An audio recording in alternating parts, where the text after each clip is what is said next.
Shmos Gimel Zion. Gimel Ches, we're on. Yes, right. Okay.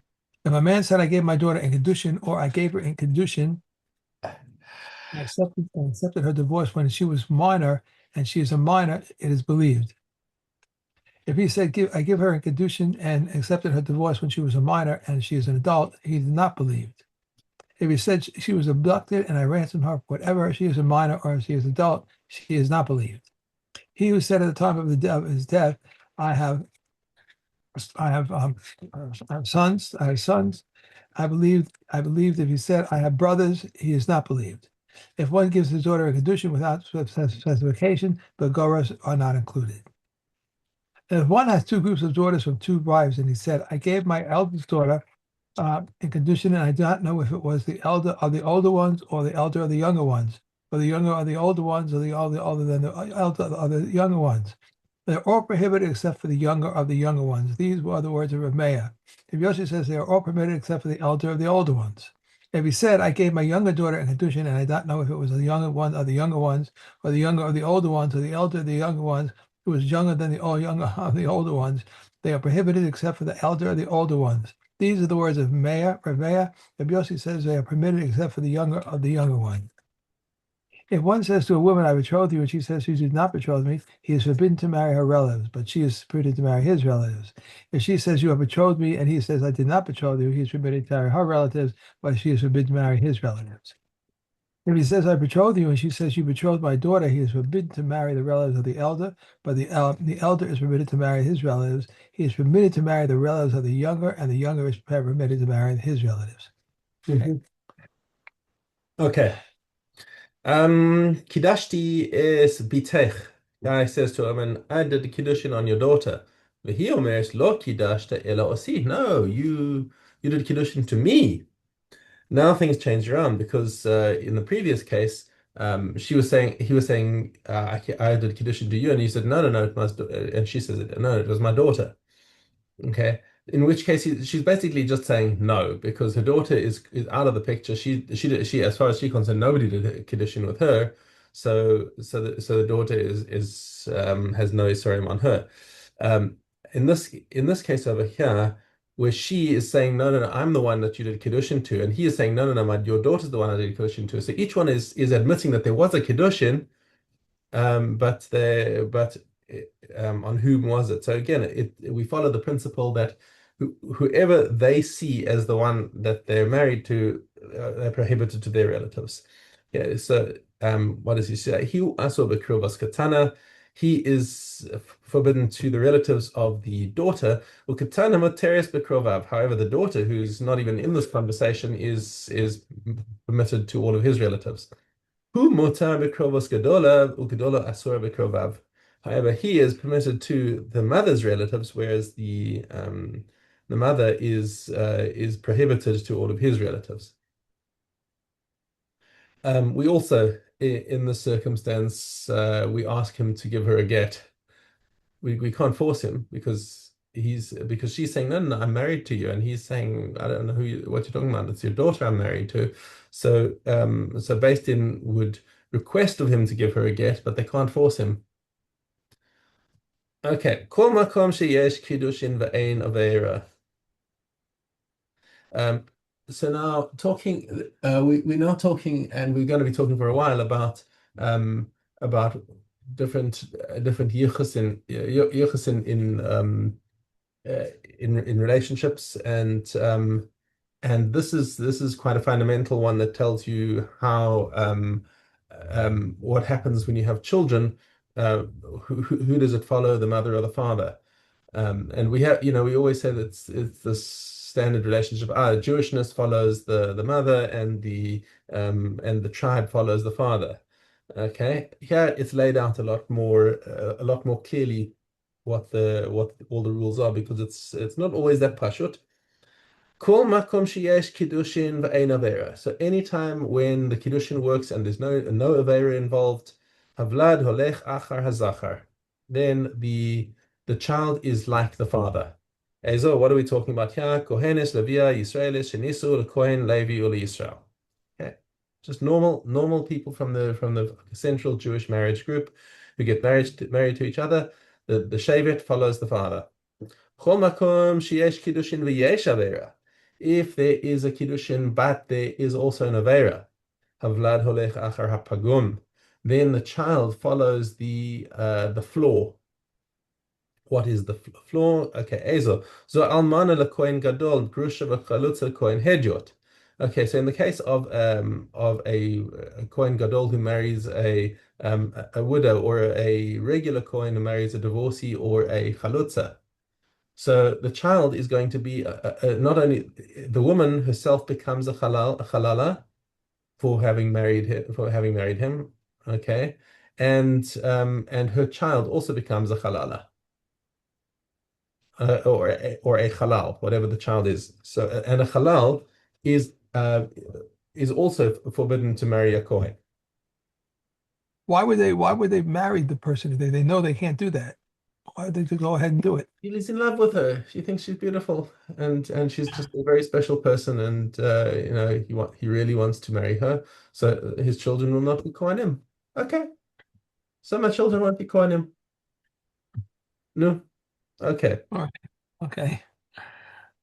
Grusha, I said, mamzeres and asina Yisrael, bas Yisrael lemamzer lenasian. So if you have these forbidden marriage groups, the mamzer, who is married to a Yisrael, so the child is going to be a mamzer. It doesn't matter whether the father's a mamzer or the mother's a mamzer.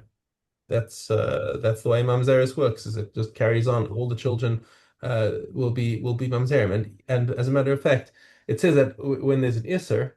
But even if you have two mamzerim who marry each other, which is a heter, they're allowed to marry each other, but their children, of course, will follow the pagam.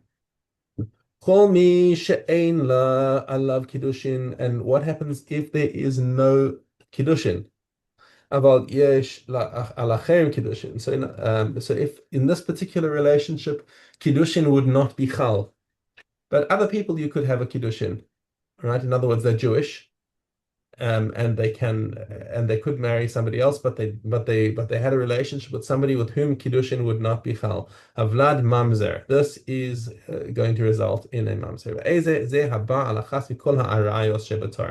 So anytime when you would so any whether it's a brother and a sister, or a man and his wife's sister, who while she's still alive, or a man and his brothers and his late brother's wife, in a case where there's no yibum.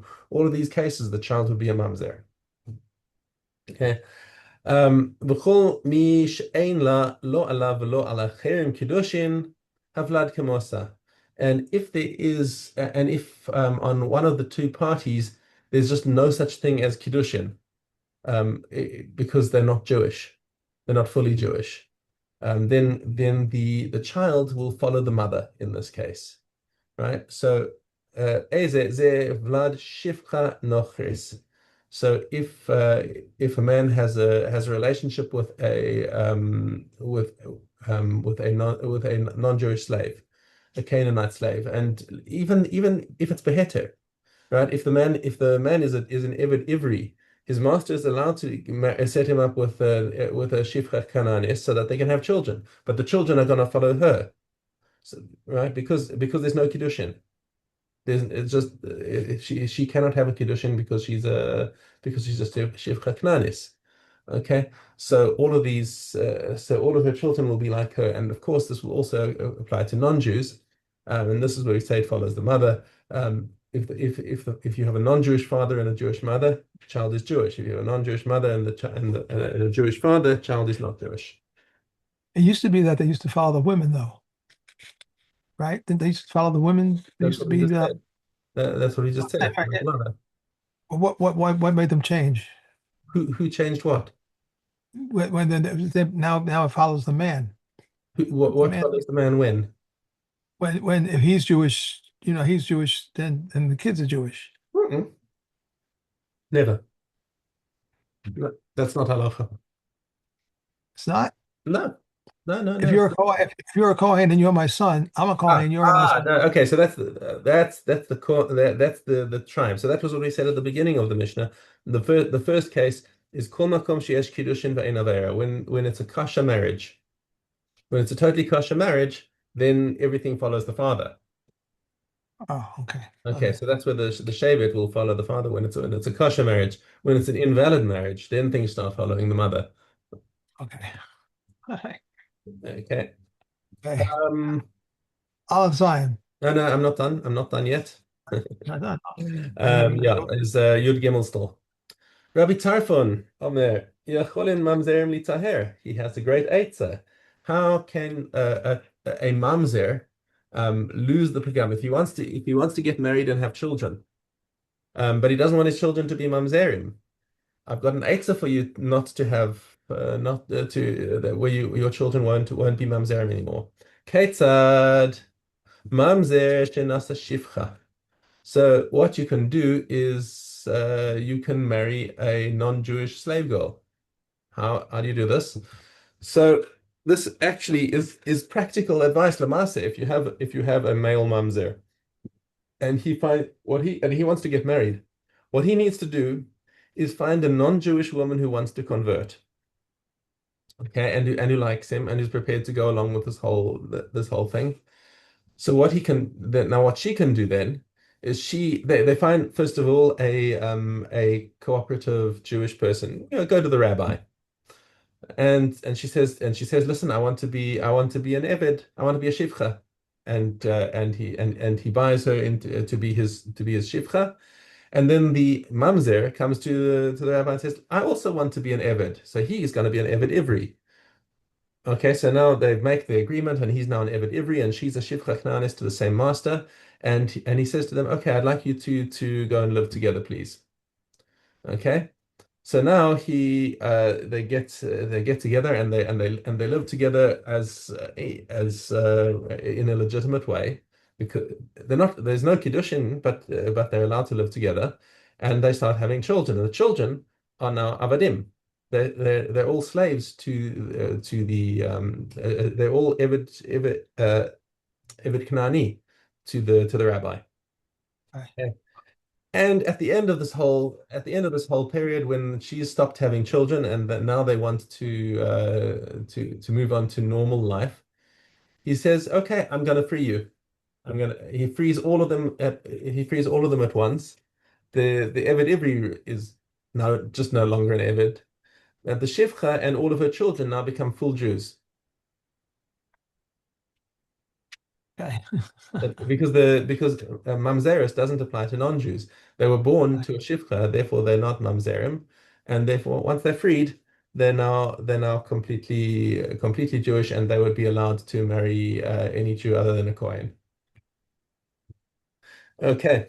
Shichronim Tahaben Ben Chorin. Rabbi Eliezer Omer Hareze Eved Mamzer. Rabbi Eliezer, however, does not approve of this thing. He says that the two can overlap, that you'll just have your Eved will just be a mamzer, and once he's freed, he'll just have the status of a mamzer. However, that is not the official line. The halacha is like Rabbi Tarfon. Okay. All right.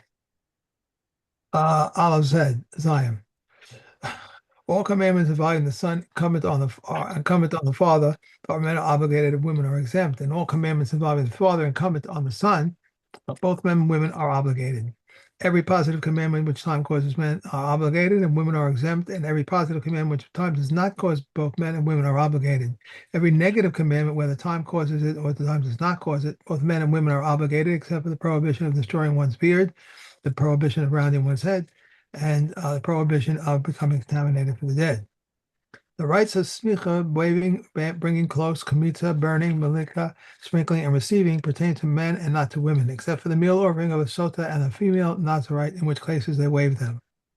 Every commandment which is dependent on land applies only in the land. That which is not dependent on land applies both in the land and outside the land, except for orla and kalayim. Reb Elias says also kadash.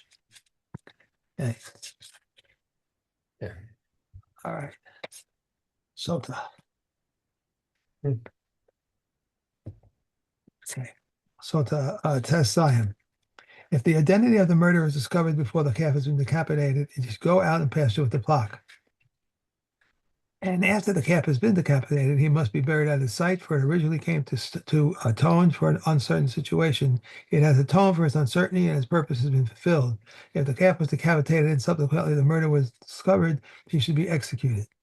If one witness says, I saw the murderer, and one witness says, you did not see him, or if a woman says, I saw the murderer, and a woman says, you did not see him, they decapitate a calf. If one witness says, I saw the murderer, and two say they did not see, they decapitate the calf. If we two say we saw the murderer, and one says to them, you did not see, they do not decapitate the calf. When the number of murders increased, the eighth Eglah Arufa was stopped. From the time of Eliezer ben Dina and Techina, who was called Ben Perisha, but whom they switched, calling the son of the murderer. When the adulterers increased, the awarded widowers were discontinued, and Rabban Tochanan ben Zakkai, who discontinued them, for it is stated, I shall not punish your daughters when they commit harlotry, or your daughter-in-law when she commits adultery, or they themselves. When Yosef ben Yosef, the leader of Terida, and Yosef ben Yochanan, the leader of Yerushalayim, died, the clusters ceased. As it is stated, there is no cluster to eat, no first fruit which my soul desires. Okay. Yeah. That's so much. We have Het Tet. He must give her a silver mana for her needs, and she needs with him on the night of every Sabbath. If he does not give her a silver mana for her needs, her handiwork is hers. What must she do for him? The weight of the 5 selim of a warp in Judea, which equals 10 selim in Galil, or the weight of 10 selim of woof in Judah, which equals 20 selim in Galilim. If she was nursing, they decrease her handiwork requirement and add to her food when there's a supply in the case of the poorest in Israel, but in the case of the wealthy, everything is according to his wealth. A woman's findings in her husband's handiwork is a woman's findings in her husband's handiwork belong to the husband, but inheritance he enjoys the uswork during her lifetime. Restitution for her disgrace and impairment belongs to her. Rabbi Yehuda ben Becerra says, when it is in a hidden place, 2/3 belong to her and 1/3 to him. When it is in an open, 2/3 belong to him and 1/3 to her. His share is given to him immediately, but hers land is bought with it, and he enjoys the uswork. If one agrees to give money to his son-in-law and his son-in-law dies, the sages can say to your brother, I wanted to give, but to you, I do not want to give. Right. That would not go over too well. Mm-hmm. Okay. But it's legit. Excuse me? But it's legitimate. Yeah. All of that. They may surround the camp with 3 ropes, one above the other, provided that there not be 3 fists between one rope and the other. The thickness of the rope is more than a fist, in order that the total should be 10 fists. They may surround the camp with pickets, provided that the space between one picket and the other is not 3 fists. They spoke of a caravan. These are the words of Rabbi Yehuda, but the sages say they spoke of a caravan only because it is common.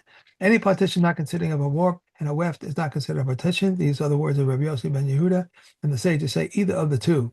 4 obligations were ways in the camp, and they may bring wood from anywhere. They are exempt from washing hands, from demai, and from making an error.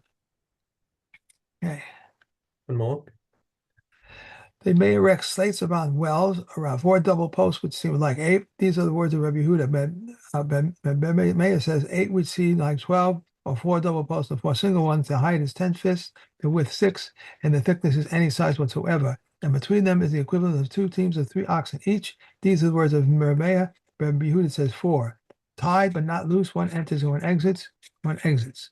Okay.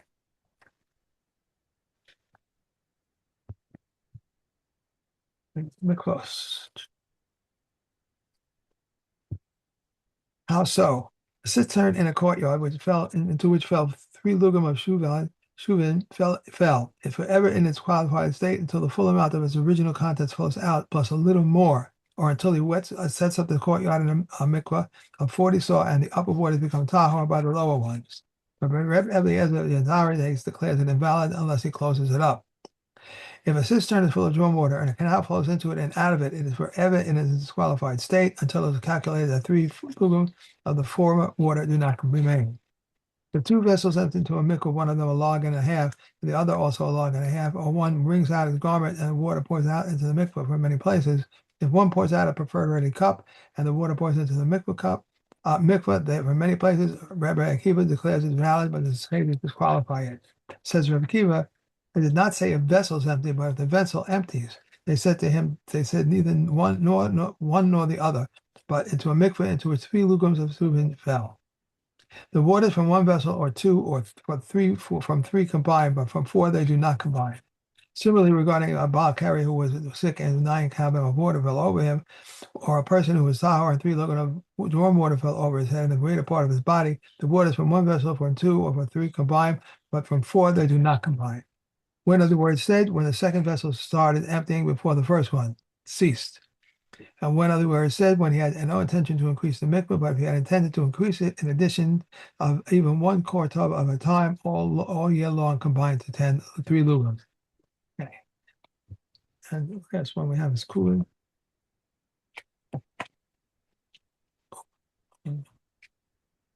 Okay. Base hay. If one slaughters an animal, a beast, or a bird, and no blood came out of them, they are kosher. And they may be eaten with ritually contaminated hands since they have not been made susceptible by blood. Reb Shimon says they have been made susceptible by the slaughtering. If one slaughters a dying animal, Rabbi Shimon ben Gamil says it is not valid unless it jerks a foreleg and a hind leg. Reb Eliezer says it suffices if he spurts forth blood. So Shimon says anyone who slaughters at night and rises early the next day and finds the walls are full of blood, it is valid because it spurted blood, which is in accordance with Reb Eliezer's opinion. The sages, however, say it is not valid unless it jerks forward, foreleg or a hind leg, and unless it wiggles its tail. Some rule applies that the same rule applies to small animals and to large animals. A small animal that sets out its foreleg but does not grow it back, it is invalid because it is only an indication of the expiration of life. When does this apply? If it was presumed to be dying, but if it was presumed to be healthy, even if it has none of these signs, it's valid. If one slaughters for a Gentile, his slaughtering is valid, but Reb Eliezer declares it invalid. Reb says Reb Eliezer, even if he slaughtered in that, so the Gentile should eat from the diaphragm, it is invalid. Because of the unprecedented intent of a Gentile presumed to be for idolatry. Said Reb Yossi, the matter can be proven by a forthright reasoning that the place where the intent renders it invalid in the case of sacrificial animals, everything depends solely on the one who performs the service. A place where intent does not render invalid, in the case of non-sacrificial animals, it is not logical that all should depend solely upon the slaughterer. Okay. Then we're done. Okay, Okay. have a great day. Have a great day. Bye.